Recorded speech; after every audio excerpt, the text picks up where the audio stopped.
بسم الله السلام عليكم. بما انه الصيف الناس كامل تحب لا crème glacée. On va produire une série de vidéos sur la crème glacée ou ice cream. Donc la crème glacée est un produit complexe. Elle est composée d'un mélange soigneusement équilibré d'ingrédients. Donc ماشي خلطة.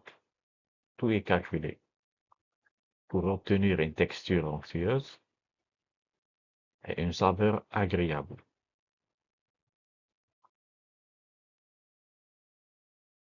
Donc, les composantes principales de la crème glacée sont l'air, l'eau, les sucres, la matière grasse laitière ou non laitière,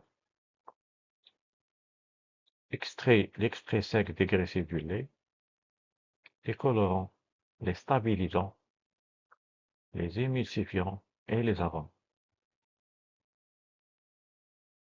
Donc chaque ingrédient ou chaque composante a des fonctions. Elle a aussi des limites qu'il faut pas dépasser. Donc on commence par la matière grasse laitière,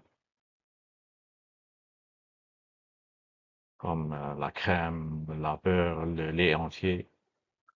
Donc la fonction, c'est augmenter la richesse des saveurs, lubrifier la bouche.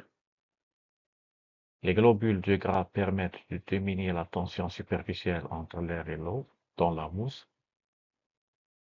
Donc stabiliser la mousse et favoriser la formation de bulles d'air de petite taille.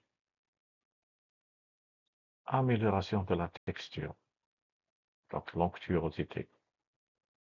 La limite, la matière grasse a un coût élevé et aussi un apport calorique élevé.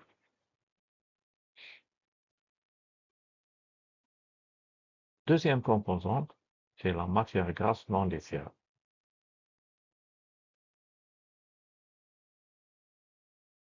Qui offre une bonne structure et une bonne texture à un coût inférieur à celui de la matière grasse du lait. Si la teneur en matière grasse solide est appropriée, la limite contribue peu à la saveur et peut donner un goût désagréable, peut contribuer à une texture grasse.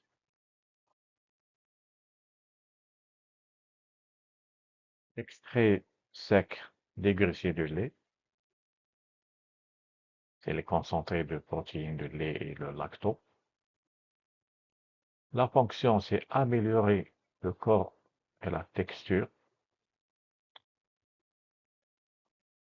grâce à l'humidification et à la capacité de rétention d'eau.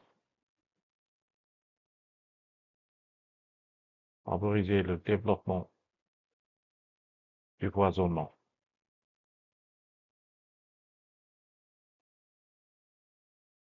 Donc les protéines, que ce soit les caséines ou le lactose, retiennent l'eau, stabilisent la texture et améliorent la structure. La limite, une quantité élevée peut donner un goût cuit ou salé. Possibilité de cristallisation du lactose à forte concentration. Les stabilisants sont très utilisés, les stabilisants et les émulsifiants, très utilisés dans les crèmes glacées. Leur fonction, c'est améliorer la texture onctueuse, prolonger la durée de conservation, de provoquer une texture moelleuse, augmenter la résistance à la pente. Les émulsifiants, donc les émulsifiants favorisent la déstabilisation des graisses conduisant à une peau sèche, onctueuse et à de bonnes propriétés fondantes. Facilitation de l'incorporation d'air par réduction de la tension interfaciale.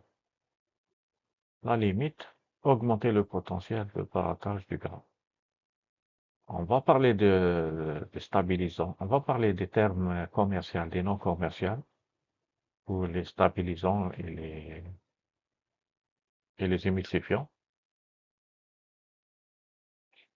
Donc, les stabilisants, c'est comme la gomme de guar et la gélatine et l'alginate.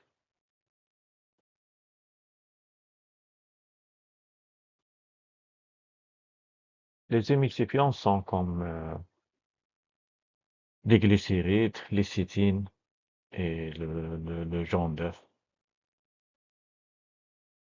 On va retourner à ces noms commerciaux qui se trouvent sur le marché.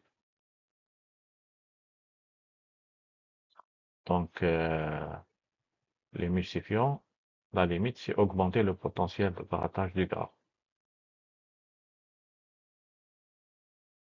Donc, on peut éviter ça. Les solides totaux, la fonction donne une texture plus lisse, un corps plus ferme, teneur en nutriments plus élevée, réduction de la sensation de froid excessif.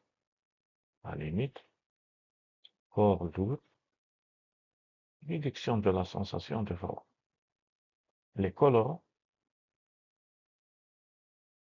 améliorent l'attrait, facilitent l'identification des arômes.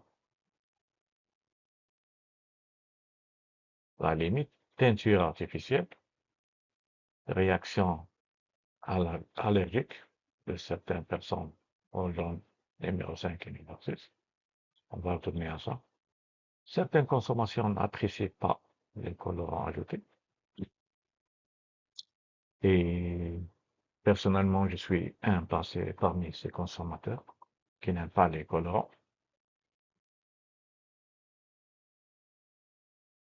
pour des raisons, on va les voir aussi. Les colorants, souvent, c'est pas bon pour la santé. Les arômes, leur fonction, c'est augmenter l'acceptabilité. La limite, l'intensité et la dureté peuvent être inacceptables. Donc, une autre composante très importante dans la crème glacée, d'ailleurs, elle occupe 50% du volume de la crème glacée régulière. Bien sûr, les portions varient. On va retourner aux portions qui se trouvent. L'air est un isolant, donc cette propriété diminue la sensation de froid.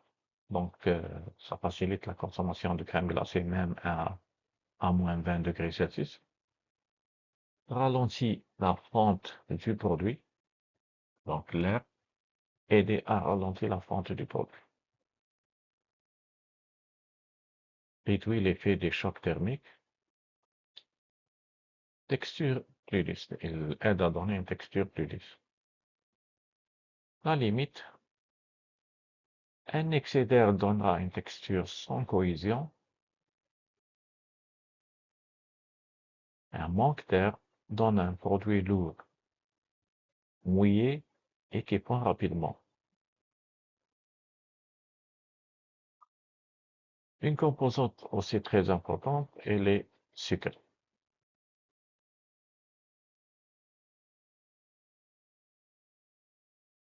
Aussi, il faut faire attention au sucre.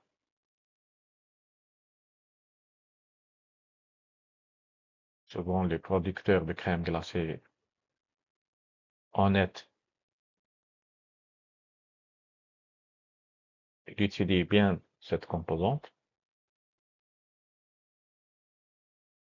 C'est-à-dire, il essaie de limiter la quantité de sucre. La fonction des sucres, c'est abaisser le point de congélation, donner de la douceur à la glace, améliore la saveur et la texture. La limite, température de durcissement plus basse nécessaire. La glace est plus molle, ce qui affecte la prise de la boule et le potentiel de recristallisation.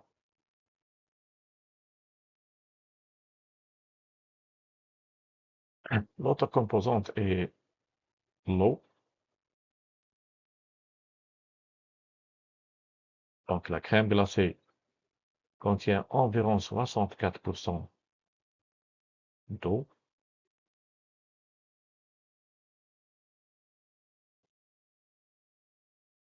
Cette eau vient des produits laitiers, des autres ingrédients, et peut être aussi ajoutée au mélange. Donc dans le produit de crème glacée, on peut distinguer trois types d'eau: l'eau libre, résiduelle, l'eau liée à des molécules hydratées et l'eau cristallisée. Donc l'eau gèle pendant la congélation et forme des cristaux de glace qui donnent à la crème, ce qui donne à la crème glacée sa structure. Donc l'eau est très importante pour la structure de la crème glacée. L'eau aussi agit comme milieu de dispersion pour les autres ingrédients.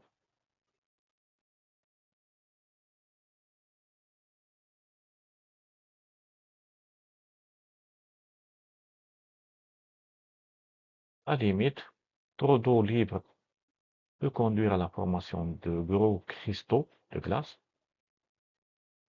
Un excès d'eau dilue les matières grasses et solides en gras.